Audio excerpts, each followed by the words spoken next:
บายดีมื้อนี้ก็สบายดีอยู่ส่องอีหยังกระทายคือเก่าเนาะมื้อนี้ก็เสียงก็สิเปลี่ยนไปหน้อยนึงเนาะเป็นเสียงผู้หญิงคือว่าอันสิโนนบ้านหน้าเพิ่นข้าวเวียกเนาะเพิ่นบ่ได้มาถ่ายเองเฮาก็เลยเอา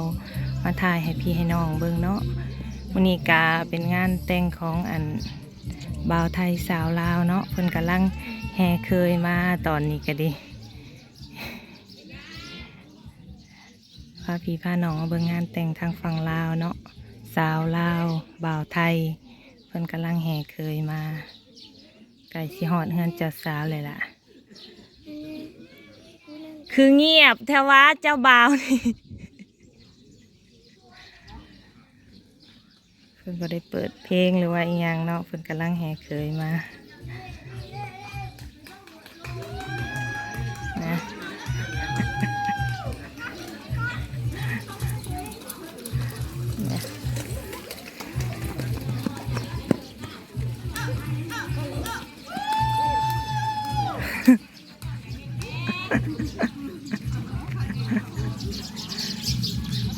เคยกับมาแล้วไก่ช้อนท่านจะซาแล้ว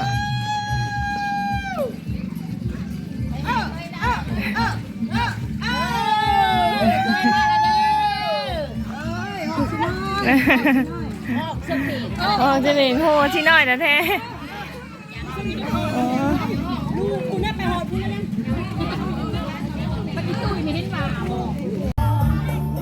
ตอนนี้ก็หอนเฮือนเจ้าสาแล้วเนาะอันรอเวลจากน้อยเพิ่นยังกล้าเกี่ยมมันประตูเงินประตูทองอยู่ก็หอนเฮือนแล้วหอนเฮือนเจ้าสาวแล้วจักหน่อยขาจักหน่อยเคยอดใจรอจักหน่อยเพิ่นว่า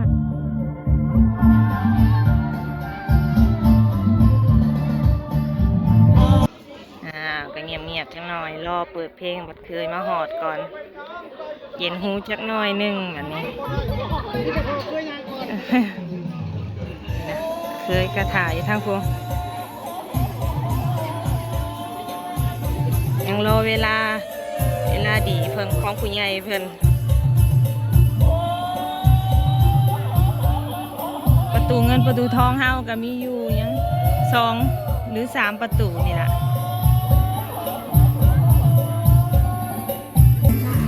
ตอนนี้เฮาก็มีแต่รอเวลาเนาะว่าผู้ใหญ่เพิ่นพร้อมแล้วก็จังให้เคยมา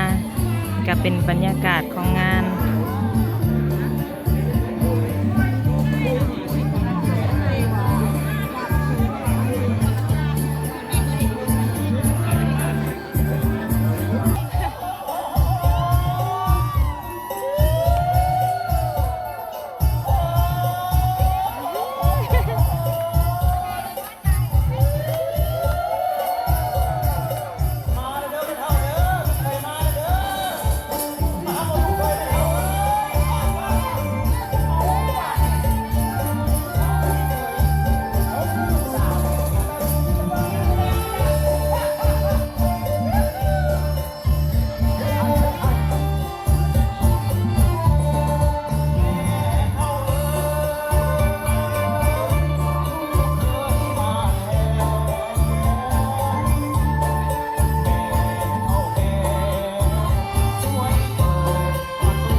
ตอนนี้กับเจ้าบ่าวก็ขึ้นมาหอดเฮือนแล้วเนาะกำลังเข้าพิธีสูดควัน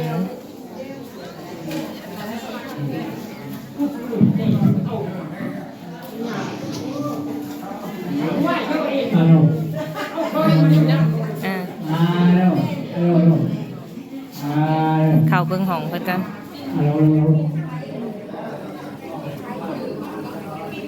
นี่ก็จะเป็นห้องนอนของเจ้าบ่าวเจ้าสาวกันเนาะ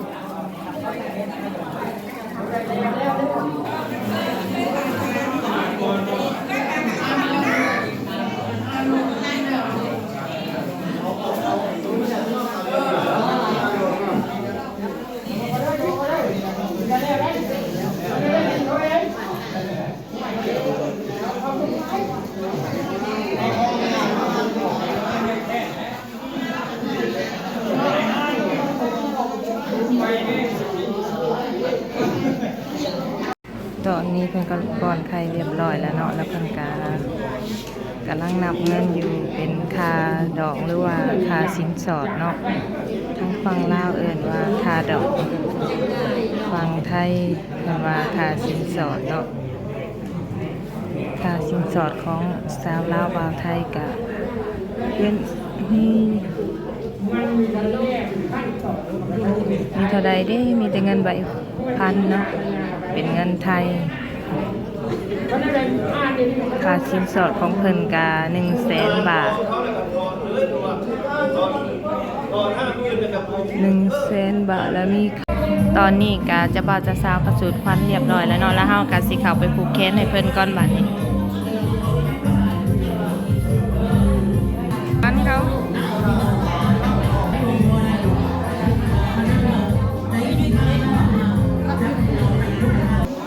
เอาว่าสิเข้าไปผูกแขนแล้วเพิ่นว่าให้เพิ่นสมมาญาเหียบห้อยก่อนเพิ่นว่านี่ก็จะเป็นอันอีกพิธีหนึงเนาะหลังจากสูดควันแล้วเพิ่นก็สิสมมาญาเพราะว่าอยู่คนละบ้านคนละหมู่บ้านแล้วเพิ่นสิได้มีการนั้นเอาอันผ้าห่มมอนหรือว่าเป็นเสื้อที่นอนเนาะสมมาปูญา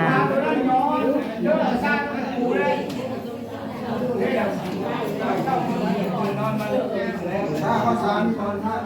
มาความเชื่อถือว่า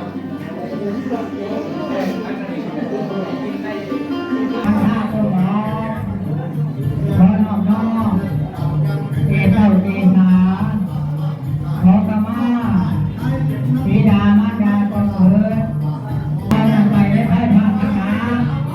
บุญกุศลใดที่พ่อแม่ให้สั่งสมลงมาเป็นผู้เล่นกันได้คนเริ่มปัจจุบันได้ลูกทั้งสอง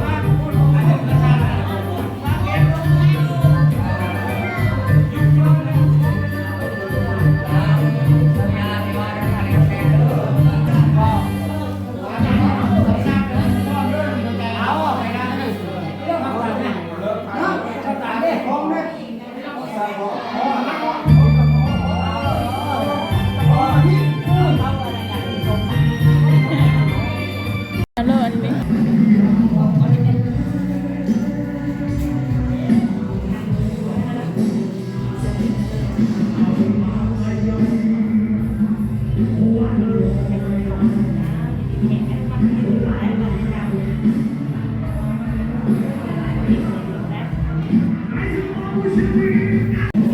ี่ค่ะเฮากะสิลาแล้วบัดนี้ลาไปกับเจ้าบ่าวเจ้าสาวเพิ่นเข้าห้องฮอเนาะบัดนี้